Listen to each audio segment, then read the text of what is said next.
You are watching The Diary of a Suburban Farmer. I am documenting my journey as I move towards a more sustainable way of living as I learn to eat fresh from my garden.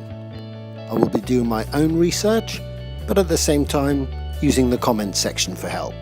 And together we can learn as we grow. Today's date is the 19th of the 4th, 2018, and in this video you get to watch me plant radishes. In this raised bed here, all I've done is put 50% topsoil in and then 50% compost on top. I'm just going to create some trenches along here and then just pop the seeds in. These are breakfast radish variety.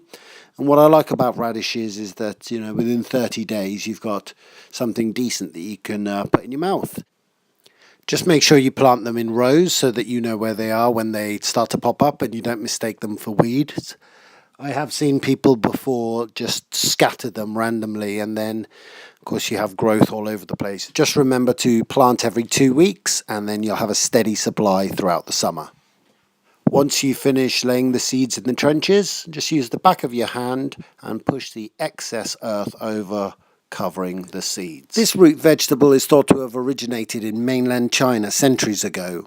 It has an antioxidant called sulforaphane, which studies have shown that it really helps with breast, prostate, colon and ovarian cancers simply by inhibiting the cancer cell growth. It's also a great source of vitamin C, and you can use these radishes in both raw salads as well as main sort of cooked recipes.